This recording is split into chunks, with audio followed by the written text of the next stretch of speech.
আপনাকে 72 ঘন্টা সময় দেওয়া হলো, আপনি চাঁদাবাজদের নাম দেন। আমরা সেই জায়গায় সমাজকে নিয়ে যেতে পারলাম না কেন? আমার কি তাহলে চিৎকার করে কাঁদা উচিত ছিল? তাহলে জুলাই এতগুলো প্রাণের বিনিময়ে কি পেলাম আমরা? আমি কি চেয়েছিলাম আমি খুব পরিষ্কার, আমি সেটা পাই নাই।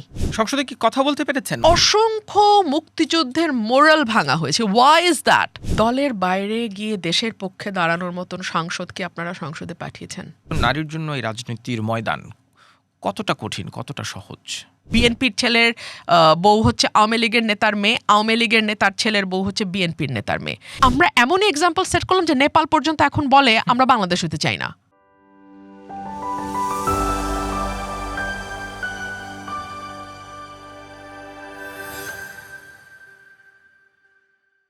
একটা লম্বা সময় রাজপথে কাটিয়েছেন, স্লোগান দিয়েছেন, সংসদে বিরোধী দলের আসনে বসেও সংসদ কাঁপিয়েছেন নানান কথায়। কথা ছিল যে দলের জন্য তিনি একটি লম্বা সময় কথা বলেছেন, সেই দল যখন ক্ষমতায় আসবে তখন হয়তো সরকারি দলের সংসদ সদস্যরা যেখানে বসেন সেখানেই তাকে দেখা যাবে। কিন্তু ত্রয়োদশ জাতীয় সংসদ নির্বাচন করলেন তার নিজেরই দলের বিরুদ্ধে বহিষ্কৃত হয়ে। এখনও তাকে দেখা যায় দরাজ কণ্ঠে কথা বলতে সংসদের বিরোধী দলের আসনে। আমাদের আজকের পডকাস্ট কথা চলকের অতিথি ব্রাহ্মণবাড়িয়া 2 আসন থেকে নির্বাচিত সংসদ সদস্য ব্যারিস্টার রুমিন ফারহানা। ব্যারিস্টার রুমিন ফারহানা, আপনাকে আমন্ত্রণ জানাচ্ছি। ধন্যবাদ। ফেব্রুয়ারির নির্বাচনে 2026 সালের আপনি হাঁস প্রতীকে নির্বাচন করেছেন, স্বতন্ত্র নির্বাচন করেছেন, জিতেছেন। হাঁস আপনার খুব প্রিয় শুনেছি, আপনি প্রেস ব্রিফিংয়ে আপনার একটা পোষা হাঁস নিয়ে ব্রিফিং করেছিলেন। খুবই কিউট দেখতে, সাদা এবং মাথায় একটা হলুদ ছুটি। হাঁসের সাথে আপনার সখ্যতা কেমন? হাঁসের সাথে আমার সখ্যতা আমার বয়সের সমান। আমি যেই বাসায় জন্মেছি, বেড়ে উঠেছি, সেই বাসায় অনেকগুলো পেট ছিল আমার বাবার খুব প্রিয়। বাবা হাঁস মুরগি পালতেন, মোরগ পালতেন, কবুতর পালতেন, আমাদের বাসায় কুকুর বেড়াল ছিল। আসলে আমার ভাই বোন ছিল না তো, সো আমি অতি ব্যস্ত বাবা মার সন্তান হিসেবে আমার সময় কাটতো হয় বই পড়ে আর না হলে ওদের সঙ্গে খেলা করে। সো ওদের সাথে আমার বন্ধনটা একেবারেই আত্মিক এবং খুবই ছোটবেলা থেকে। সো হাঁসের সাথে আমার বন্ধন আজন্মের। মানে হাঁস প্রতীকটা কি আপনি ডিজায়ারই করেছিলেন? যে বিষয়টা খুব ইন্টারেস্টিং। আমি যখন সরকার পড়ে গেল, শেখ হাসিনার সরকার 2024 অগস্টে, তখন আমি একটা নতুন বাড়ি নিলাম আমার এলাকায়, যেখানে সামনে বেশ বড় একটা জায়গা আছে। সো ওই জায়গাটাতে আমি হাঁস পালা শুরু করলাম। আমার ছোটোবেলার মতো হাঁস মুরগি কবুতর সব আছে ওখানে। সো হাঁসের সাথে আমার ভিডিওগুলো মাঝে মধ্যে আমার নেতাকর্মীরা দিয়ে দিত, পাবলিশ করতো। ওগুলো দেখলাম মিলিয়ন ভিউ হচ্ছে। আমি হয়তো হাঁসকে খাওয়াচ্ছি বা হাঁসকে কোলে নিয়ে আমি হয়তো টাইম স্পেন্ড করছি, বা হাঁস আমার বিছানায় ঘুমাচ্ছে। সো ওই ছবিগুলো দেখা যেত ভাইরাল হচ্ছে। তো আমার যখন দলের মনোনয়ন আমি পেলাম না, তখন আমি নেতাকর্মীদের সঙ্গে বসলাম যে আচ্ছা বলো তাহলে এখন প্রতীক কী নেওয়া যায়। তখন দুটো প্রতীকের নাম এসেছিল। একটা হলো আমার বাবা যেই মার্কায় স্বতন্ত্র নির্বাচন করেছিলেন 1973 সালে, গাভী মার্কা। আরেকটা হলো হাঁস মার্কা। সো সবাই বলল আচ্ছা গাভীটা তো স্যারের মার্কা ছিল, আপনার নিজস্ব একটা মার্কা তো আপনিই তৈরি করে ফেলেছেন, হাঁস আপনার খুব প্রিয় পছন্দের একটা পাখি, হাঁস মার্কায় করেন। সো হাঁস মার্কায় করলাম। তার মানে শুধু হাঁসটা, মানে যে কোনো পোষা প্রাণীর সাথে আপনার সখ্যতা বেশ ভালো? আমার সখ্যতা খুব ভালো, হ্যাঁ। হাঁসের সাথে সেই সখ্যতার ভিডিও তো আমরা দেখেছি। আপনি যে দলের রাজনীতি করতেন তাদের সাথেও একটা দীর্ঘ সময়ের সখ্যতা, সেই সখ্যতাটা নষ্ট হলো কেন? আপনি বিএনপির রাজনীতি করেছেন, বিএনপির সহ আন্তর্জাতিক বিষয়ক সম্পাদক ছিলেন, একাদশ জাতীয় সংসদে আপনাকে সংসদে দেখা গেছে, এবং সেখানে বিএনপির হয়ে যে 1-2টা ভয়েস সংসদে আমরা শুনতাম, তার মধ্যে আপনি একজন। সেই দলের জন্য কাজ করে এত বছর সেই সখ্যতাটা নষ্ট হলো কি কারণে, যে আপনাকে সেই দলের বিরুদ্ধে গিয়েই স্বতন্ত্র নির্বাচন করতে হলো ত্রয়োদশ জাতীয় সংসদ নির্বাচনে? এটা আসলে আমি বলবো সখ্যতা নষ্ট ঠিক নয়। হয়তো আমার কিছু কথা দল ভালোভাবে নেয়নি বা নিতে পারে নাই। আপনার মনে থাকবে 5ই অগস্টের পরপর যখন ভীষণ রকম চাঁদাবাজি শুরু হলো সব জায়গায়, এবং লোকাল লেভেলে স্পেশালি বিএনপির নেতাকর্মীদের নাম ভীষণভাবে এসছে। তো তখন বেশ কয়েকটা টক শোতে আমি বলেছি যে হ্যাঁ, ভীষণভাবে নাম আসছে এবং দলের উচিত এই ব্যাপারটা স্ট্যান্ড নেওয়া। এবং তখন বিএনপি আমাকে শোকজ করলো এবং খুবই সন্তর্পণে শোকজটা করা হলো, যাতে এটা মিডিয়াতে কিন্তু আসেনি। আমাকে প্রাইভেটলি আমার মেসেজে হোয়াটসঅ্যাপে আমাকে মেসেজ করা হলো, যেখানে রুহুল কবির রিজভী স্বাক্ষরিত একটা চিঠির ছবি আমাকে পাঠানো হলো, খুবই সিক্রেটলি সর্ট অফ। কারণ এটা চিঠিটার কোনো হার্ড কপি আমার কাছে আসেনি, সফট কপি একটা মানে ওনার চিঠি যে আপনাকে 72 ঘন্টা সময় দেওয়া হলো, আপনি চাঁদাবাজদের নাম দেন। তো 72 ঘন্টাকে I took as a challenge and I submitted a long book of more than 300 pages. So it was a big, huge book kind of thing. So I submitted it and I didn't get any response. Obviously, party আমাকে আর কোনো response করেনি, but of course party didn't take it very nicely. Number one. Number two, হয়তো party was very confident যে এই আসন তো বিএনপির আসন, এই নির্বাচন তো বিএনপির নির্বাচন, আমার আসনটা একেবারেই বিএনপির আসন। So party was very confident যে এই জন্য আমাকে মানে ধাক্কা দিয়ে বের করে দিতে দুবার ভাবেও নাই, তাই না? মানে যেদিন দেশনেত্রী বেগম খালেদা জিয়া সকালে মারা গেলেন, ওদিন বিকালে আমাকে বহিষ্কার করা হলো। মানে they didn't even take 24 hours and they didn't even care to যে ওই সময়টা যাক, শোকের টাইমটা পার হোক, তারপরে রুমিনকে বহিষ্কার করি। They didn't even care for that. So ওই দিন বহিষ্কার করা বোধহয় পার্টি ভেবেছিল যে ও আর কি হবে, ওকে জাস্ট এখন ফেলে দিলেই হয়, ওর আর কি হবে, বিএনপি ছাড়া ওর আর কি গতি বা আছে। মানে আপনি তো ধরেন একজন রাজনীতিবিদ, সংসদ সদস্য, তার বাইরে একজন মানুষ হতো যে রাজনৈতিক দলের জন্য একটা লম্বা সময় আপনি রাজপথে কথা বললেন, টেলিভিশনে কথা বললেন। মানে বিএনপির ভয়েস তো আমরা আওয়ামী লীগের আমলে হাতে গোনা যে 1-2 জন বিএনপির ভয়েস টেলিভিশনেও দেখতাম, টকশোতে, তার মধ্যে আপনি বলা যেতে পারে শুরুর দিকেই আপনার নাম। সেই দল আপনার কোনো একটা মন্তব্য গ্রহণ করতে না পেরে আপনাকে বহিষ্কার করবে, এটা মনোনয়ন দেয়নি, তারপরে প্রথমে মনোনয়ন দেয় না, তারপর আপনাকে বহিষ্কার করেছে, এবং সম্ভবত 30 ডিসেম্বর। মানে এটা মানুষ হিসেবে আপনার কেমন লাগে? রাজনীতিবিদ না, কিংবা দীর্ঘদিন ধরে একজন পেশাজীবী আইনজীবী হিসেবেও না, একজন মানুষ হিসেবে কেমন লাগে?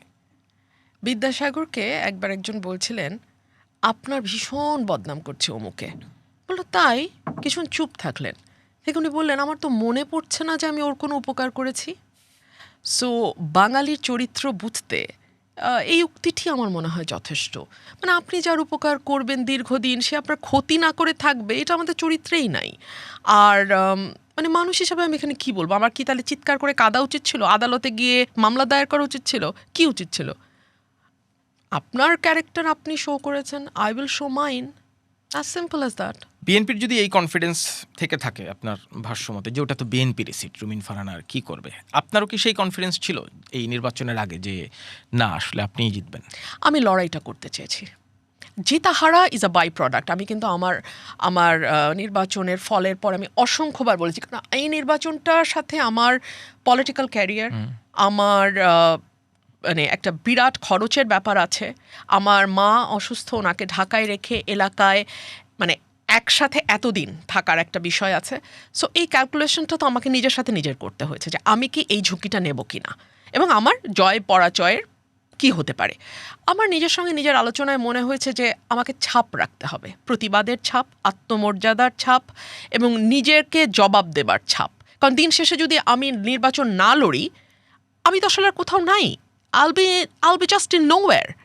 মানে একটা এক্সিস্টেন্সের প্রশ্ন ছিল, এক্সিস্টেন্সের প্রশ্ন। সো আমাকে এই লড়াইটা লড়তে হবে। দেখুন, লড়াই আপনি জিততেও পারেন, আপনি হারতেও পারেন, সেটা নির্ধারণ হবে উপর থেকে, আল্লাহ উইল ডিসাইড ইট। কিন্তু আপনার লড়াইটা আপনি লড়েছেন কিনা সর্বশক্তি দিয়ে, সেটাতে নির্ভর করে আপনি সত্যিকারের বীর কিনা। সো আমাকে লড়াইটা লড়তে হবে, এটা আমি মন স্থির করেছি। একটা দলের রাজনীতি, এবং সেই দলটা যখন বাংলাদেশের একটা অন্যতম বড় রাজনৈতিক দল হয়, তাদের স্থানীয় পর্যায়ে যে রাজনীতি থাকে, স্থানীয় নেতাদের এক ধরনের ইকুয়েশন ক্যালকুলেশন কাজ করে। সরাইলের বিএনপির যারা স্থানীয় নেতাকর্মী, তাদের সাথে আপনার সম্পর্ক কেমন? মানে নির্বাচনে কি আপনার এই যে মনোনয়ন না দেওয়া, বহিষ্কার হওয়া, এবং তারপরে দলের বিরুদ্ধে আবার সেই প্রার্থীর বিরুদ্ধে আপনি নির্বাচন করেছেন, স্থানীয় বিএনপি নেতাকর্মীদের সাথে কি আপনার সম্পর্ক ভালো ছিল না খারাপ ছিল? স্থানীয় বিএনপির নেতা এবং কর্মী দুই জিনিস। কিন্তু নেতারা সবসময় যখন বিরোধী দলে থাকে, তখন সরকারি দলের যারা স্থানীয় নেতৃবৃন্দ থাকে তাদের সঙ্গে আপোষ, মীমাংসা, এক ধরনের মিউচুয়াল আন্ডারস্ট্যান্ডিং এর মধ্যে তারা থাকে। নেতারা আমি বারবার বলছি, স্থানীয় নেতারা। এবং যখন সরকারে আসে দল, তখন নানান রকম দুষ্কর্ম, বালুর ব্যবসা, মামলার ব্যবসা, মাটির ব্যবসা, অমুক ব্যবসা, টেন্ডারের ব্যবসা, ইত্যাদি ইত্যাদি, ঠিকাদারির ব্যবসা, এগুলোতে তারা ব্যস্ত থাকে। কর্মীরা আমার সঙ্গে ছিল, কর্মীরা ডাই হার্ট, এবং কর্মীরা মানুষ চিনতে ভুল, নেতা চিনতে ভুল করে না। কিন্তু আমাদের বড় দলগুলোর ব্যাপার কি, আমাদের তো উপর থেকে সিদ্ধান্ত হয় যে ওই পদে কে বসবে। নিচে থেকে ভোটের মাধ্যমে যদি নেতা নির্বাচন হতো, তাহলে কিন্তু এত ভুল নেতা নির্বাচিত হয় না। এই যে বালুর ব্যবসায়ী, চাঁদাবাজ, তারপরে আপনার কি বলে ওগুলো, ঠিকাদারি, মানে যত রকম রাবিশ কর্মকাণ্ডের সঙ্গে আমরা লোকাল লিডারদের ইনভলভমেন্ট দেখি, দ্যাট ইজ বিকজ তারা তো কেন্দ্রে পয়সা দিয়ে সেখান থেকে আসলে নেতৃত্বে আসে, তারা তো কর্মীদের ভোটে আসে না। কর্মীরা কখনো ভুল করে না। কর্মীরা দলের বিপদের সময় দেখা যায় তারা মানে নদী, খাল, ডোবা, পানা পুকুরের ভিতরে লুকিয়ে থেকেও দলটাকে ধরে রাখে, মামলা খায়, জেলে যায়, অসহায় হয়ে যায় পরিবার। আবার যখন দল ক্ষমতায় আসে তারা সবচেয়ে বেশি নিগৃহীত হয়।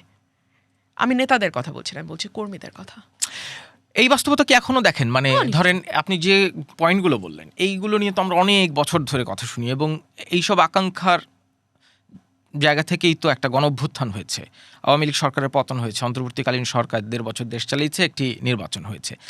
প্রত্যাশা তো ছিল এই সমস্যাগুলো কাটিয়েই উঠবে বাংলাদেশ, তারপর না একটি গণতান্ত্রিক বাংলাদেশ। সেই সমস্যা এখনো যদি থাকে, তাহলে জুলাই এতগুলো প্রাণের বিনিময়ে কি পেলাম আমরা? আমি আপনাকে দুটো উদাহরণ দিই। 5 অগস্টের পরে আফসোস লীগ বলে একটা শব্দ আমরা শুনেছিলাম, যারা বলতো আহা আগেই তো ভালো ছিলাম। ভেরি ইন্টারেস্টিংলি, অ্যান্ড এটা একটা রিসার্চের ব্যাপারও হতে পারে, এই সংখ্যা কিন্তু বাড়ছে, এই সংখ্যা বাড়ছে।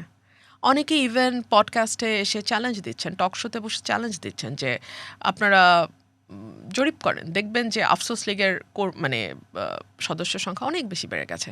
আচ্ছা ধরুন এই যে 2 বছর ধরে আমরা দিল্লি না ঢাকা স্লোগানটা শুনে শুনে কান ঝালাপালা হয়ে গেল আমাদের, এবং মানে ভারত শব্দটা উচ্চারণ করলেই একেবারে জানে প্রাণে মেরে ফেলা হবে এরকম হুমকিও প্রায় আমরা সচরাচরই দেখলাম একটা গোষ্ঠী বিভিন্ন জনকে দিচ্ছে। ভিসা ওপেন হতে না হতেই 1.5 লক্ষ আবেদন একদিনে 24 ঘন্টায় জমা পড়ে গেল। মানে হলোটা কি তাহলে? কোথাও না কোথাও তো একটা ভুল হচ্ছে, কোথাও না কোথাও তো একটা রং নাম্বারে ডায়াল হচ্ছে, না হলে তো এগুলো ঘটার কথা না। আফসোস লীগের সংখ্যাই বা এত মানে সমৃদ্ধ হবে কেন, বাড়বে কেন? আর 24 ঘন্টায় 1.5 লক্ষ ভিসার আবেদন পড়বে কেন? এরা কিন্তু চিকিৎসা পারপাসে যাচ্ছে তা না, এরা জাস্ট ঘুরতে যেতে চায়, ট্রাভেল, ট্যুরিস্ট ভিসা। সো আমার মনে হয় এগুলো নিয়ে ভাবা উচিত, যারা রক ফুলিয়ে অনেক লেকচার দিচ্ছেন ভাবা উচিত। দেখুন জুলাইয়ে আমিও মাঠে ছিলাম, জুলাইয়ে আমার বাসা আক্রান্ত হয়, আমি ফেসবুক লাইভে আমার জীবনে প্রথম এবং শেষবারের মতন আসি, আমাকে আমার গাড়ি টাড়ি সব ভাঙচুর হয়েছে 3 অগস্ট। কিন্তু তারপর আমাদের ভাবতে হবে যে আমরা আসলে কি চেয়েছিলাম। আমি কি চেয়েছিলাম আমি খুব পরিষ্কার, আমি সেটা পাই নাই, আমি চাই নাই এক গুচ্ছ দুর্নীতিবাজের বিরুদ্ধে আরেক গুচ্ছ দুর্নীতিবাজ আসুক। আমি চাই নাই যে কেবলমাত্র এক দলের বদলে আরেক দল সেই জায়গাটায় বসে যাক। আমি সিস্টেমের একটা পরিবর্তন চেয়েছিলাম, আমি সত্যিকার অর্থে একটা গণতান্ত্রিক রাষ্ট্র চেয়েছিলাম, আমি সবার জন্য বাংলাদেশ চেয়েছিলাম, যেই বাংলাদেশে একজন নারী ইনসিকিউর ফিল করবেন না, যেই বাংলাদেশে একজন নারীর পোশাক প্রতি মুহূর্তে মরাল কোয়েশ্চেনিংয়ের মধ্যে পড়বে না, যেই বাংলাদেশে একজন সংখ্যালঘু, সেটা ধর্মীয় অর্থে হোক কিংবা জাতিগতভাবে হোক, তাকে প্রতি মুহূর্তে আসলে হিসাব করে চলতে হবে না।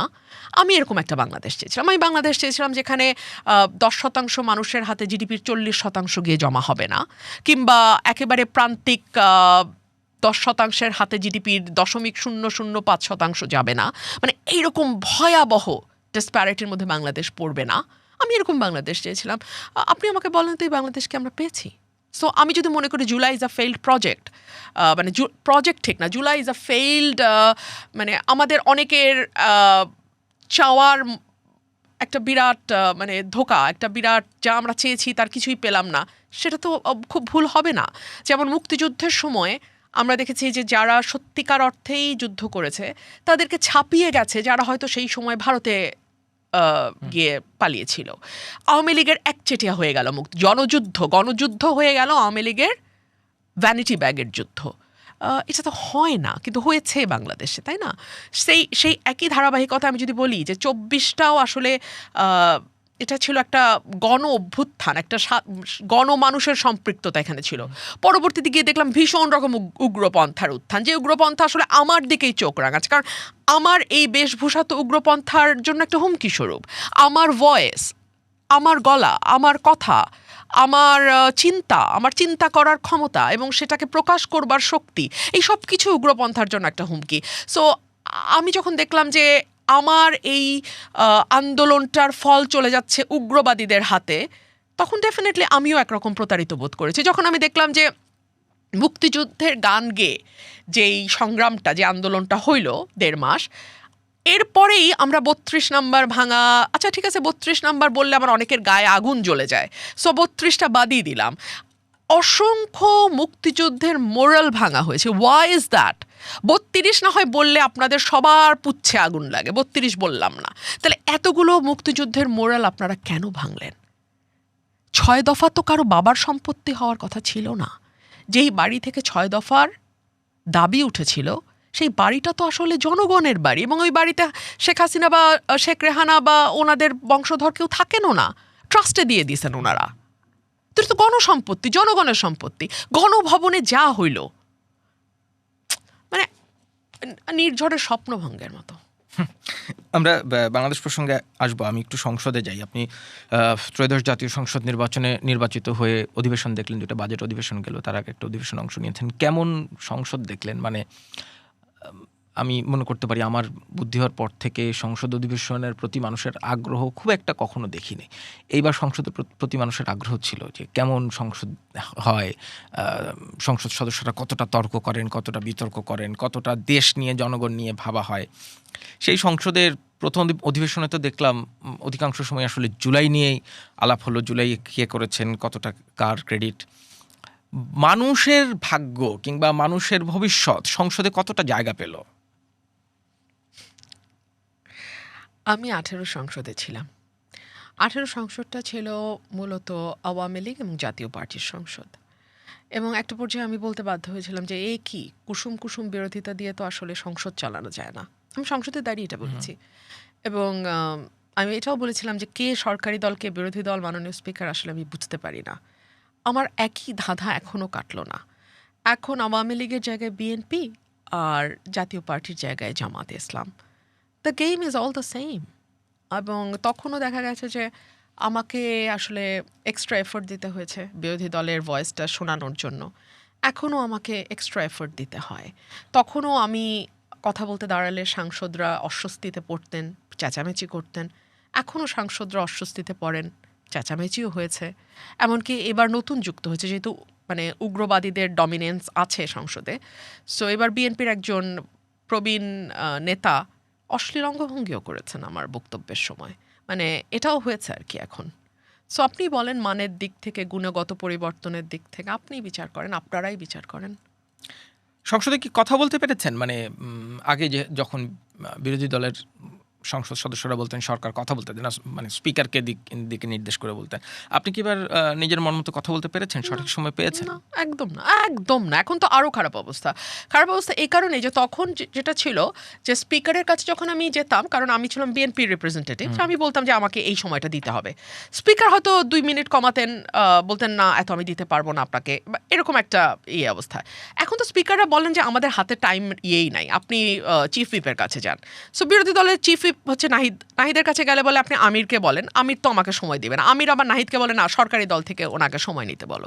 সো আমি আবার যে সরকারি দলের কাছে, সরকারি দলের চিফ হুইপ আমাকে অবশ্য এখনও বলেন নাই যে আমিরের মানে জামাতের কাছ থেকে সময় নিতে। Nice of him, very nice of him. কিন্তু উনি আমাকে খুব যে একটা সময় দিতে আগ্রহী তাও তো নয়। আমি ধরেন মানে আমি যেইটুকু সময় দাবি করছি সেটা অনেক ক্ষেত্রেই দেখা যায় যে হাফ হয়ে যাচ্ছে, অর্ধেক হয়ে যাচ্ছে। সো যে কারণে আমাকে যেটা হতো, আমার তো অভ্যস্ততা আছে ভাই এগুলোর মধ্যে, এইসব অডসের মধ্যে দিয়ে চলার অভ্যাস তো আমার আছে বাংলাদেশে। আমি যেটা করতাম, আমি জানি আমি 1 মিনিটে কয়টা শব্দ বলতে পারি, আমি 150টা শব্দ বলতে পারি। সো আমি ম্যাক্সিমাম 2 মিনিট পাবো, আমি 300 শব্দ বলতে পারবো। সো আমি 300 শব্দ ওভাবেই রেডি করি। অর্থাৎ আমি আপনাকে বলতে চাচ্ছি যে আমার প্রতিটা শব্দ গোনা, এবং আমি জানি যে এর বেশি আমার একটা মুচকি হাসার টাইমও কিন্তু নাই সংসদে। আমি যে কথার মধ্যে উইট দিব, একটা মন্ত্রী যখন কথা বলেন ওনারা অনেক আজাইরা কথা ওনারা বলেন। আরে হাসিনার আমলেও মন্ত্রীরা আজাইরা কথা বলতো, তারেকের আমলেও মন্ত্রীরা আজাইরা কথা বলে। আজাইরা কথা বলার জন্য ওনারা প্রেইজড হন, ওনারা তালি পান, ওনারা মানে কোনো জব নাই তো, আর সময় তো আসলে মন্ত্রীদের জন্য প্রযোজ্য না। কিন্তু ওই মন্ত্রীর জব দিতে আমি সময় পাই 1 মিনিট। আমার তো ওইদিকে the clock is ticking. So আমাকে তো আসলে ওই হিসাবটা রাখতে হয়। সো অনেকে মনে করেন যে মন্ত্রী তো অনেক সুন্দর করে বললো, তাহলে ওটার উত্তরে রুমিন ফারহানা কেন এত দ্রুত এত হড়বড় করে কথা বলছে? বলছি কারণ আমাকে ঘড়ির সময়টার দিকে তাকাইতে হয়। আপনি সংসদে নির্বাচনের 3 দিন আগে একটা চুক্তি হয়েছিল যুক্তরাষ্ট্রের সাথে বাংলাদেশে, সেই চুক্তিটা নিয়ে আপনি কথা বলতে চেয়েছিলেন, এরকম একটা তথ্য পড়েছিলাম। কেন পারলেন না সেটা নিয়ে কথা বলতে? কারণটা তো আমি বলেছি যে আমাকে নোটিশ, মানে স্পিকার আমাকে যেটা বললেন, আমাকে নোটিশ দিতে হবে এবং নোটিশে 5 জনের স্বাক্ষর লাগবে। সো 5 জন আমাকে আসলে কে স্বাক্ষর দেবে? সরকারি দল তো নিশ্চয়ই দেবে না, তাই না? বাকি থাকে জামাত তো এটা নিয়ে কথা বলবে না। আর কারণ বলে তো তারা নিজেরাই আনতো, তাদের তো আর আমার নোটিশে স্বাক্ষর করার কিছু নাই। আর এনসিপি তো জামাতের বাইরে যাওয়ার ক্ষমতাই নাই, এখনো পর্যন্ত নাই। সো যখন বক্তব্য রাখতে হচ্ছে আমাকে একাই রাখতে মানে এত বড় একটা চুক্তি নিয়ে সংসদ সদস্য 5 জন সংসদ সদস্য পাওয়া গেল না, যে এই চুক্তিটা নিয়ে তো অজস্র আলাপ হয়েছে আউট অফ পার্লামেন্ট। দলের বাইরে গিয়ে দেশের পক্ষে দাঁড়ানোর মতন সাংসদকে আপনারা সংসদে পাঠিয়েছেন? দলগুলো কি তাদেরকে নার্চার করে? দলগুলো কি তাদেরকে ফ্লারিশ হতে দেয়? দল তো চায় বনসাই গাছ। তো বনসাই গাছের ভিড়ে আপনি ইন্ডিপেন্ডেন্ট কারেজাস ভয়েস পাবেন কেমনে? আমি একটু ব্যক্তি রুমিন ফারহানার দিকে যেতে চাই। আপনার একটা দীর্ঘ রাজনৈতিক যাত্রা আছে, আপনি রাজনৈতিক পরিবারে জন্ম নিয়েছেন, আপনার বাবার একটা পলিটিক্যাল লিগ্যাসি আছে। আপনি যখন জন্ম নিলেন, বড় হয়ে উঠছেন, তখন কি ভেবেছিলেন রাজনীতি করবেন? ভেবেছিলাম। আপনার বাবা মা কিংবা আপনার পরিবারের লোকজন ভেবেছিল? একদম না। আমার খুব ছোটবেলার প্ল্যান ছিল আমি রাজনীতি করব, এবং আমি উপমহাদেশের হিস্ট্রি যেটা দেখেছি, গান্ধী, নেহরু, জিন্না প্রত্যেকে lawyer, legal background, Suhrawardy legal background. So তখনই আমি সিদ্ধান্ত নিই আমি ল পড়ব ছোটবেলা। কিন্তু আমি অঙ্কে খুব ভালো ছিলাম, খুবই ভালো ছিলাম। আমার ব্রেন কিন্তু ম্যাথমেটিক্যাল, আমি চিন্তা ভাবনায় আবেগ খুব আসে না আমার। এই যে আপনি প্রশ্ন করলেন দলের একটা মানুষ হিসেবে আপনার কেমন লেগেছে, না আমার কিছু লাগে নাই। দল দেয় নাই, আমাকে দাঁড়াইতে হবে এখন ইন্ডিপেন্ডেন্ট। এটা সিম্পল ইকুয়েশন, ক্যালকুলেটিভ। আমার জীবন আমি খুব অঙ্কের মতন হিসাব করে চলি। সো আমার কাছে মনে হয়েছে যে আচ্ছা ঠিক আছে, আমি যদি রাজনীতি করতে চাই, উপমহাদেশের হিস্ট্রি বলে এবং অ্যাট দ্য সেম টাইম আমার নিজের ক্যালকুলেশন বলে আমাকে লিগাল ফিল্ডে যেতে হবে। আমি সায়েন্স ব্যাকগ্রাউন্ড হলাম কারণ আমি অঙ্কে ভালো। সো আমি ইন্টারমিডিয়েট পর্যন্ত সায়েন্স পড়লাম, তারপর আমি লতে গেলাম। And my family was quite upset because very upset, yes, because my father wanted me to be a teacher in an university and eventually to be the vice chancellor. আর আমার আম্মা কখনো আমার উপর কিছু আরোপ করেন নাই। She has already given me that, always given me that independence, যে তুমি তোমার, it's your life, it's your decision, you will decide whatever you want to be and we are with you. এটা আম্মার ভিউ ছিল। But আব্বা আমাকে চাইছিল যে আমি শিক্ষকতা করি। আমি ইন্টারমিডিয়েট পড়াশোনা আব্বাকে বলছি, আব্বা আমি ছোটোবেলা থেকে ঠিক করেছি আমি ল পড়বো। সো আমি ল পড়বো। তো আব্বা বলেছে তুমি তাহলে সায়েন্সে পড়লে কেন, তুমি ফিজিক্সে পড়ো, কেমিস্ট্রিতে পড়ো, তুমি তো ভালো এই সাবজেক্টগুলোতে, তোমার ইন্টারেস্ট আছে এই সাবজেক্টগুলোতে। বাট আই সেড না আব্বা, সরি, আইল স্টাডি ল। তবে আব্বা জীবিত থাকা অবস্থায় আমি আসলে রাজনীতিতে আসি নাই। ওনার মৃত্যু হয় 2012 সালের অক্টোবরে। 13 সালে আমি দেখলাম বেগম খালেদা জিয়া আমাকে ওনাদের ফরেন অ্যাফেয়ার্স টিমের মেম্বার বানিয়েছেন। উনি আমাকে ভালোবেসে আসলে রাজনীতিতে নিয়ে এসেছেন এবং আমি আসলে বিএনপি যতটা না করেছি, আমি আসলে বেগম খালেদা জিয়া করেছি তার চেয়ে অনেক বেশি। সো এটা আমার কাছে খুব, মানে এটা একরকম মিস্টিরিয়াস একটা ঘটনাও, যে উনি যেদিন চলে গেলেন পৃথিবী থেকে, দলের সাথে আমার ওই দিন ফর্মালি উই গেট সেপারেটেড, একদম formally I was expelled from the party. So it's very mysterious এবং আমার ভালোও লাগে যে যতদিন উনি ছিলেন আমি ছিলাম, উনি যেদিন নাই সেদিন থেকে আমি আর এই দলের সাথে নাই। অনেক কাঠখড় পোড়াতে হয়েছে আপনাকে এই পর্যন্ত আসতে। বাংলাদেশের রাজনৈতিক বাস্তবতায় যে পলিটিক্যাল ল্যান্ডস্কেপ, তাতে একজন নারীর জন্য এই রাজনীতির ময়দান কতটা কঠিন, কতটা সহজ? একজন নারীর জন্য ময়দান কঠিন, যে কোনো ময়দানই কঠিন। এবং রাজনীতির ময়দানটা খুব বেশি কঠিন কারণ আমাদের রাজনীতি পেশিশক্তি এবং অর্থ দ্বারা ভীষণ রকম নির্ধারিত হয়। সো আমাদের নারীরা এই দুটো জায়গায় প্রথমেই অনেকটা পিছিয়ে পড়েন। দুই হচ্ছে ওনাদের আসলে রাজনীতিতে তো আপনার কোনো টাইম টেবল নাই। রাত 1:30টার সময় একটা ঝামেলা হতে পারে, আপনাকে বের হতে পারে, আবার সকাল 6টার সময়ও হতে পারে। সো এটার তো কোনো টাইম টেবল নাই। ফ্যামিলি মেম্বাররা এটা তো মানতে চায় না আমাদের দেশে। সো এটাও রাজনীতিতে নারীর পিছিয়ে পড়ার একটা বড় কারণ। 3 হচ্ছে সাধারণত এটা ওয়েস্টেও অনেক গবেষণা হয়েছে, দেখা গেছে যে যেসব নারী সফলভাবে নেতৃত্বে দিকে যান তাদের ফ্যামিলি আসলে খুব একটা মানে সাপোর্টিভ হয় না, এবং এক ধরনের ডিস্টেন্স তৈরি হয়ে যায় ফ্যামিলির মধ্যে, হাজব্যান্ড বা ওয়াইফের সাথে একটা ডিস্টেন্স তৈরি হয়। আর এটা তো আমাদের দেশে আরও অনেক বেশি। আমাদের এখনও একেবারে বদ্ধমূল ধারণা যে ঘর এবং সন্তানের সকল দায়িত্ব একজন নারীর, এবং এটা একদম মানে বদ্ধমূল ধারণা। এবং আমাদের সমাজ তো আসলে আমি জানি না এত বিশৃঙ্খল অবস্থায় আছে, এবং গত 2 বছরে এত বেশি বিশৃঙ্খল আমরা দেখেছি যে এখন আমার কাছে মনে হয় পরিবেশটা সামনে যাবার পরিবর্তে আমরা পেছনে আরও অনেক বেশি চলে গেছি। সো এই সকল দিক বিবেচনায় নারীর জন্য একেবারেই খুব একটা স্বচ্ছন্দের পরিবেশ না। তবে একই সঙ্গে আমার এটাও আহ্বান থাকবে মেয়েদের প্রতি, আপনারা কোনো শর্টকাট নেওয়ার চেষ্টা করেন না। হ্যাঁ, লাইফে শর্টকাট আসলে খুব বেশি দিন আপনাকে কিছু দিবে না, 1। আর 2 হচ্ছে যে নিজের কাছে সৎ থাকা, নিজে কি চাই সেই ব্যাপারে একটা স্পষ্ট ধারণা থাকা। আমার কিন্তু একদম চাইল্ডহুড থেকে একটা খুব স্পষ্ট চিত্র আমার জীবনের ব্যাপারে আমার ছিল, এবং সেটা আলহামদুলিল্লাহ এক্স্যাক্টলি ওইভাবে আমার লাইফটা আল্লাহ ওভাবেই সেট করেছেন। হ্যাঁ, সো আমার মনে হয় প্রত্যেকটা মেয়েদের আরও বেশি, প্রত্যেকটা মানুষের অফকোর্স, বাট মেয়েদের আরও বেশি ফোকাসড হওয়া উচিত। What you want exactly from your life, and you should be honest to that, to yourself and to your family, and you should work for that. এই কয়টা জায়গা যদি ক্লিয়ার হয় না, তাহলে যে কোনো জায়গায় আমার মনে হয় যে সহজ হয়। কিন্তু একজন পুরুষের পাশাপাশি একজন নারীকে সফল হতে হলে এত এক্সট্রা এফোর্ট দিতে হবে কেন? আমরা 55 বছর, হ্যাঁ ঠিক আছে, একটা রাষ্ট্রের জন্য 55 বছর খুব বেশি সময় না, তারপরও 5.5 দশক খুব কমও সময় না। আমরা একই সাথে প্রধানমন্ত্রী, বিরোধী দলীয় নেতা, স্পিকার নারী দেখেছি। আমরা এখন আগের চেয়ে অনেক বেশি ডিসিএসপি নারী দেখা যায়। নারীর ক্ষমতায়ন নিয়ে অনেক গল্প শুনেছি আমরা সংসদে। তারপরও আপনি বলছেন যে এতগুলো এক্সট্রা এফোর্ট দিয়ে নারীকে সফল হতে হবে কেন? মানে আমরা সেই জায়গায় সমাজকে নিয়ে যেতে পারলাম না কেন? আপনার কি ধারণা পশ্চিম পেরেছে? না, পশ্চিমও পারে নাই। মানে গত ইউএস নির্বাচনে কামালা হ্যারিস হেরে যাওয়ার অন্যতম কারণ বলা হয় যে তিনি একজন নারী। একদম। হিলারি কেন হারলেন? আমি আমার সাদা বন্ধুদের মাঝে মধ্যে জিজ্ঞেস করে, আচ্ছা শোনো, তোমাকে কি এটা শুনতে হয়? বলে ও টেল মি অ্যাবাউট ইট। মানে তাকেও সারাক্ষণ এগুলাই শুনতে হয় যেটা আমাকে শুনতে হয়।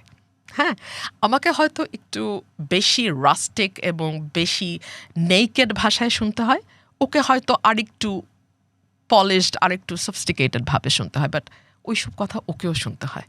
সো পৃথিবী জুড়েই নারীর পথ মসৃণ নয়, একেবারেই নয়। এটাকে জেনেই, মানে আছে বস্তু, তোমাকে এই মাঠে খেলতে হবে যতদিন না পর্যন্ত তুমি এই মাঠের কর্তৃত্ব নিয়ে মাঠটাকে পরিবর্তনের চেষ্টা না করছো। এখন আপনি প্রশ্ন করেন, আমি বরং আপনাকে প্রশ্ন করি যে এই মাঠের কর্তৃত্ব তো 2 নারীর হাতে ছিল দীর্ঘ সময়, কেন মাঠের রুলস অফ গেম বদলাইল না?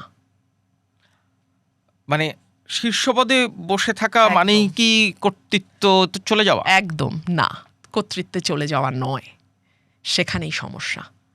সো উচিত ছিল যে একেবারেই যেখানে যেখানে সম্ভব নারীদেরকে এক্সট্রা প্রিভিলেজ দিয়ে, এক্সট্রা এফোর্ট দিয়ে, এক্সট্রা কমফোর্ট দিয়ে, এক্সট্রা কুশনিং করে মেয়েদেরকে সামনে নিয়ে আসা। 2 জন নারী শীর্ষপদে থাকা অবস্থায়ও যখন সেটা সম্ভব হয় নাই, এখন প্রধানমন্ত্রী পুরুষ, বিরোধী দলীয় নেতা পুরুষ, এবং আপনি বলছেন সংসদে এখন উগ্রপন্থার এক ধরনের ডমিনেন্স আছে, তাইলে কি এই গণঅভ্যুত্থানের পর নারীদের জন্য বাংলাদেশের পথ চলা আরো কঠিন হলো? অফকোর্স। আপনি 3 মাসের রেপের হিসাব দেখেন, স্বরাষ্ট্রমন্ত্রী কোনো কিছু স্বীকার করেন না, কিন্তু রেপ উনি স্বীকার করতে বাধ্য হয়েছেন, এবং এটা যুক্তি দিতেছেন কারণ এখন সবাই মামলা করে। দ্যাটস ভেরি ফানি দো, বাট উনি তো স্বীকার করছেন। 71 বছরের বৃদ্ধা, 9 মাসের শিশু, কি বলবেন আপনি কি বলবেন? এবং রাষ্ট্রে প্রতি মুহূর্তে দেখুন, আপনি বলেন, আমরা তো এটার মানে উপরে দেখলাম যে এটার উগ্রপন্থার একটা দাপট 2 বছরে, কিন্তু উগ্রপন্থাটা কি 2 বছরে তৈরি হয়েছে? 2 বছরে আপনাকে তাই মনে হয়? Of course not. এটাকে একটা উর্বর ক্ষেত্র দীর্ঘদিন ধরে বানানো হয়েছে, ভোটের হিসাব থেকে, রাজনীতির হিসাব থেকে, আমাকে ক্ষমতায় থাকতে হবে এই হিসাব থেকে। এই উগ্রবাদের একটা যে চারণভূমি তৈরি হয়েছে, এইটার দায় তো আসলে কোনো রাজনৈতিক দল বাংলাদেশে এড়াতে পারে না। এটা তো করা হয়েছে এবং এটার ফল এখন আমাদের ভোগ করতে হবে। মজাটা কি, যারা এই চারণ ক্ষেত্রটা তৈরি করেছেন সেই ডিসিশন মেকিং পজিশনে যারা বসে থাকেন, তাদের ফিউচার জেনারেশন কেউ বাংলাদেশে থাকে না, তাদের বাচ্চারা বাংলাদেশে পড়ে না, তাদের বাচ্চারা বাংলাদেশে সংসার করে না, বাংলাদেশে ট্রিটমেন্ট নেয় না, বাংলাদেশে তাদের বাচ্চাদের স্কুলে পড়ায় না। সো তারা বাংলাদেশটা নরক হয়ে গেলে বিদেশে বসে ওয়াইন খেতে খেতে হাসতে পারে, আমরা পারি না, কারণ আমাদের এর মধ্যে দিয়ে থাকতে হয়, চলতে হয়, বাস করতে হয়। রাজনৈতিক নেতৃত্ব কিংবা সংসদ এই মানুষগুলোকে, কিংবা আমার রাষ্ট্র, কেন এই মানুষগুলোকে, এই পলিসি মেকারদের তার সন্তানরা যেন বাংলাদেশে বড় হতে হয়, বাংলাদেশের স্কুলে পড়তে হয়, বাংলাদেশের হাসপাতালের চিকিৎসা নিতে হয়, এই সামাজিক কাঠামো তৈরি করতে পারে না নাকি চায় না? চায় না, চায় না। শেখ হাসিনা এবং খালেদা জিয়া এই দুজনকে বাদ দিলে এর পরের টিয়ার থেকে প্রত্যেকটা নেতাদের, দুই দলের নেতাদের সম্পর্ক ভালো, একসাথে ব্যবসা করে, একসাথে বিয়ে শাদী দেয়। এর ছেলের বউ ওই নেতা, মানে বিএনপির ছেলের বউ হচ্ছে আওয়ামী লীগের নেতার মেয়ে, আওয়ামী লীগের নেতার ছেলের বউ হচ্ছে বিএনপির নেতার মেয়ে। তারা সমস্ত দুর্নীতি একসাথে বসে করে, সমস্ত পলিসি মেকিং তারা নিজেদের মধ্যে নেগোসিয়েশনের মাধ্যমে হয়। সো তারা তো কল্পনাই করতে পারে না। এবং আজকাল রাজনীতিতে আসে কারা, কেন আসে? আগে রাজনীতিতে আসতো জমিদার পুত্ররা, এসে নিঃস্ব হয়ে ঘরে ফিরত। আর এখন ফকিররা রাজনীতিতে আসে, ঠিকাদারি করে, শিক্ষা নাই, ছেলে মেয়েদের বিদেশে পড়ায়, সেকেন্ড জেনারেশন থেকে তাদের শিক্ষা শুরু হয়। মানে রাজনীতি করতে ওই দায়িত্ব চরিত্রই তো তাদের তৈরি হয় নাই। শুনেন, একটা সময় রাজার ছেলে রাজা হতো, এখন বাংলাদেশ অবশ্য রাজার ছেলেই রাজা হয়। ডিফারেন্সটা কোথায় জানেন? তখন রাজার ছেলেকে সমরবিদ্যা শিখতে হতো, জ্যোতির্বিদ্যা শিখতে হতো, কূটনীতি শিখতে হতো, দেশের রাজনীতিকে বুঝতে হতো, একটা লম্বা প্রশিক্ষণের মধ্যে দিয়ে। জি জি জি জি জি রাজার ছেলে চাইলেই ঠিকাদারের ছেলের সঙ্গে বন্ধুত্ব করতে পারতো না। কিন্তু এখন রাজার ছেলে রাজা হয় ঠিকই, কিন্তু এরকম কোনো শিক্ষা বা একটা প্রশিক্ষণের মধ্যে দিয়ে তাকে যেতে হয় না। না তৈরি হয় তার মগজ মনন, না তৈরি হয় তার চারিত্রিক দৃঢ়তা।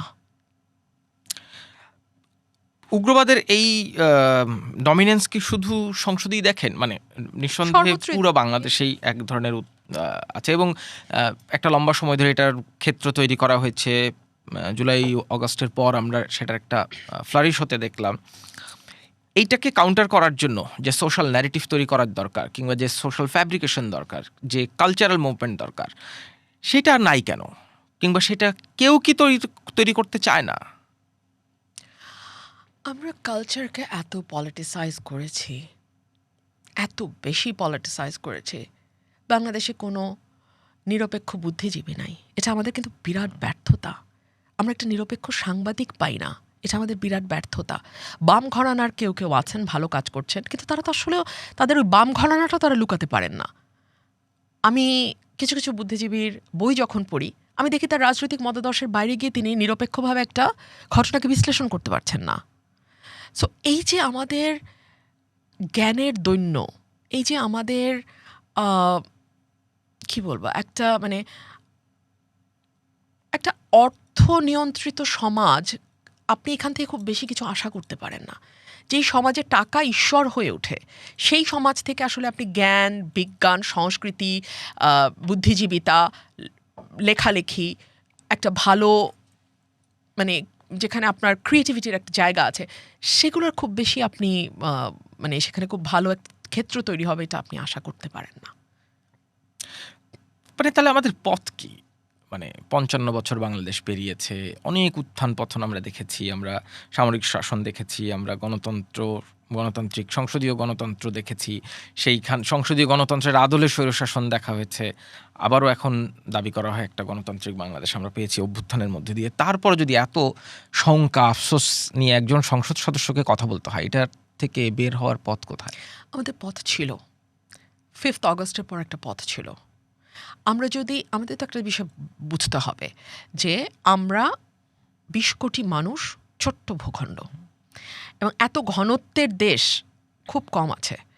এরকম মানুষে মানুষে যখন এখানে এত ক্লোজ প্রক্সিমিটিতে থাকা হয় তখন এমনিতেই কিন্তু এক ধরনের মানে কি বলবো এক ধরনের মেন্টাল হেলথের জন্য ইটস নট ভেরি গুড, এটা খুব খুব সঠিক না আর কি মানুষের মানসিক স্বাস্থ্যের জন্য।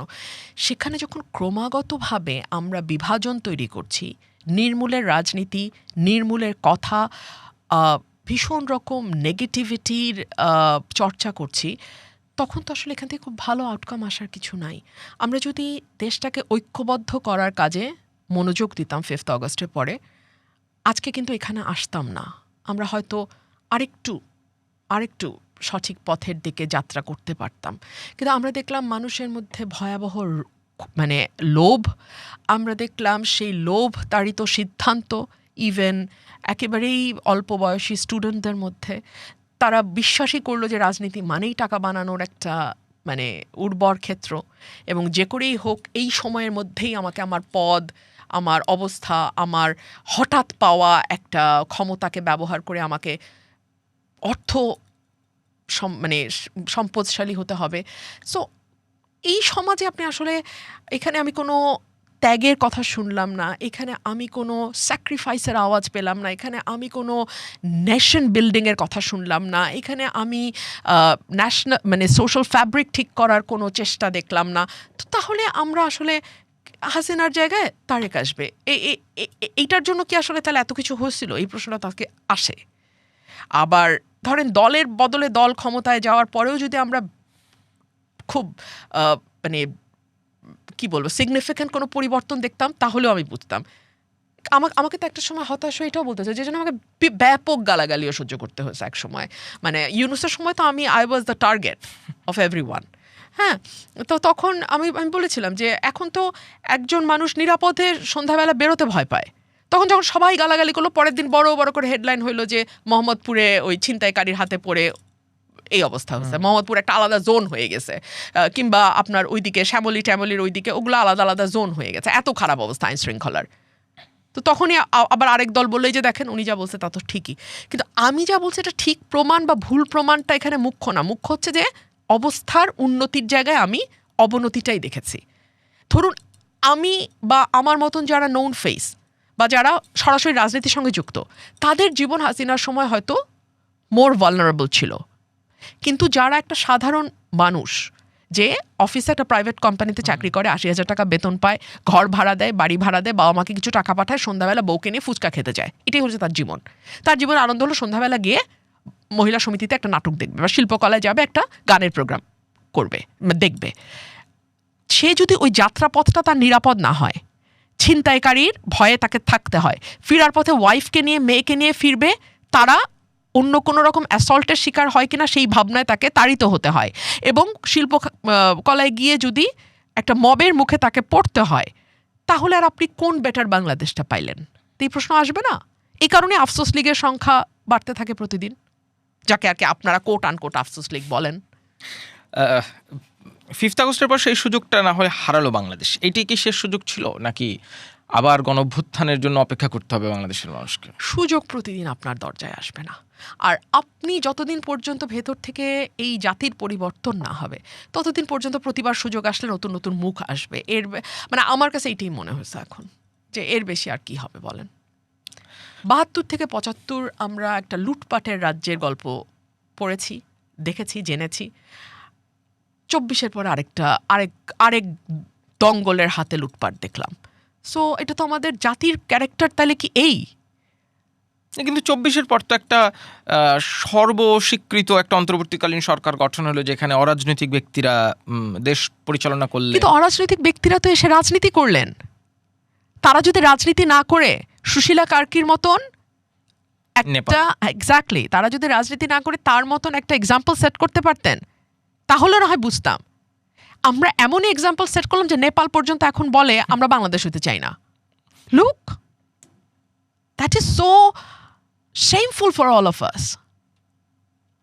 তার মানে 5 আগস্টের পর থেকেই কি আবার পচন তো আগেই ছিল, সেই পচন আরো বাড়তে শুরু, ক্ষতগুলো আরো মানে ক্ষত তো ছিলই ভেতরে ভেতরে, ভীষণ ক্ষত ছিল, সেগুলো একেবারে মানে আগ্নেয়গিরির মতো বের হলো, আরো দগদগে হলো ঘা। আপনি এখন তো বিরোধী দলের স্বতন্ত্র সদস্য, যখন 18 নির্বাচনের পর সংসদ সদস্য হিসেবে গেলেন 3.5 বছরের মতো, সেই সময় একটা অভিজ্ঞতা দিয়ে বই লিখেছিলেন, সেই বইটা নিয়ে একটু শুনতে চাই। সেই সময় সংসদ, এখনকার সংসদ, কি পার্থক্য দেখেন? আমার জন্য এটা একই। তখনও আমাকে কনস্ট্যান্ট ভিতরে বাহিরে লড়াই করতে হয়েছে, তখনও আমাকে কনস্ট্যান্ট একটা বৈরিতার মধ্যে দিয়ে চলতে হয়েছে, এখনও আমাকে কনস্ট্যান্ট সেই বৈরিতার মধ্যে দিয়ে চলতে হয়। তবে তখন যেটা ছিল একটা বড় দল, সেটা অবশ্য সেই দল খুব ভিজিবল ছিল না। ভিজিবল থাকলে আমার জন্য আরেকটু সহজ হতো এই লড়াইটা, বাট ছিল। কিন্তু এখন তো আমি আমার একেবারেই স্বতন্ত্র লড়াই। তবে এখন যেটা হয়েছে, এখন আমি across the party, across the political মতামত, আমি অনেক বেশি মানুষের ভালোবাসা, দোয়া, সমর্থন পাচ্ছি। এবং নিশ্চয়ই আমি বাংলাদেশের মানুষের কাছে অনেক অনেক ঋণী, কৃতজ্ঞ। আমরা শেষ করব 10 বছর পর, আজকে 2026, 2036 সালে বাংলাদেশ কোথায় দেখেন, বাস্তবতাকে মাথায় রেখে? স্বপ্ন তো আমরা অনেক রঙিন স্বপ্ন দেখি। আপনি যখন এই কথাটা বললেন আমি আটকে গেলাম। বাস্তবতাকে মাথায় রেখে কঠিন, কঠিন বলা। একটা লড়াই হবে সামনে, একটা লড়াই হবে মুক্ত চিন্তার মানুষের সঙ্গে বদ্ধ চিন্তার মানুষের। একটা লড়াই হবে যারা বাংলাদেশটাকে সকলের বাংলাদেশ করতে চায় তাদের সঙ্গে, যারা বাংলাদেশটাকে তাদের মতন করে তৈরি করতে চায়, যেটা হবে নারী এবং আদার ইন্ডিজিনাস পিপলকে বাইরে রেখে। আমি একটা বই পড়ছি, মওদুদির রাষ্ট্রভাবনা, এটা লিখেছেন আলতাফ পারভেজ। তো ওটা ওটা মওদুদিকে না পড়লে তো আপনি আসলে জামাত বুঝবেন না, মওদুদিকে আপনার পড়তে হবে। সো ওখান থেকে আসলে যেটা বলা হয় যে ব্রিটিশরা সবসময় হোয়াইট মেল ডমিনেটেড একটা চায়, একটা সোসাইটি চায়।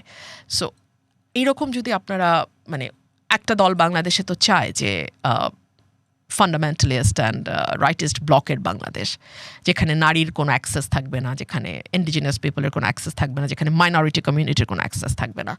সো তাদের মধ্যে একটা লড়াই তো হবে, এবং লড়াইটা কিন্তু চলছে, কনস্ট্যান্ট চলছে। আপনারা দেখেন লড়াইটা হয়তো এখন মাঠে গড়ায় নাই, কিন্তু এই লড়াইটা কনস্ট্যান্ট চলছে। সো এই লড়াইটা লড়তে হবে আমাদেরকে, এবং আমি মনে করি যে এই লড়াইয়ের ক্ষেত্রটা প্রস্তুত হচ্ছে। সেই লড়াইয়ে জিতবে কে? হ্যাঁ, জিতবে যারা, তারাই নির্ধারণ করবে 36-এর পর আসলে বাংলাদেশটা কোন দিকে যেতে পারে। সেই লড়াইয়ে আসলে জিতবে কে, সেটাই লড়াইটা হওয়ার পরে নিশ্চয়ই বোঝা যাবে। এবং সেই জেতার গ্রাউন্ড নিশ্চয়ই আগামী 10 বছর ধরে কিংবা একটা নির্দিষ্ট সময় ধরে তৈরি হবে। যারা বেঁচে থাকবেন তারা নিশ্চয়ই দেখবেন সেই লড়াইকে জিতলো। ব্যারিস্টার রুমিন ফারহান, আপনাকে অসংখ্য ধন্যবাদ। আরও অনেক বিষয় ছিল আমার মাথায়, কিন্তু সময়ের কারণে সব কিছু টানতে পারলাম না। আপনাকে আরও একদিন আমন্ত্রণ জানিয়ে রাখলাম, অন্যান্য বিষয় নিয়ে আপনার সাথে কথা বলবো। আপনার জন্য শুভেচ্ছা থাকলো। Thank you, thank you. কথা বলছিলাম সংসদ সদস্য ব্যারিস্টার রুমিন ফারহানের সাথে। তিনি তার সংসদ সদস্য জীবনের অতীতের গল্প বললেন, বর্তমানের গল্প বললেন। তবে তিনি যে প্রশ্নটা রাখলেন, এই ভবিষ্যতের বাংলাদেশের অগ্রযাত্রা কোন দিকে যাবে, এবং যে লড়াইয়ের কথা তিনি বললেন, সেই লড়াইয়ের প্রত্যাশা কিংবা সেই প্রস্তুতি বোধ হয় সবাই দেখছে। সেই লড়াইয়ে বাংলাদেশ জিতবে নাকি অন্য কেউ জিতবে, তা নিশ্চয়ই সময় বলবে। আপনাদের সবাইকে ধন্যবাদ পডকাস্ট কথা চলুক দেখার জন্য।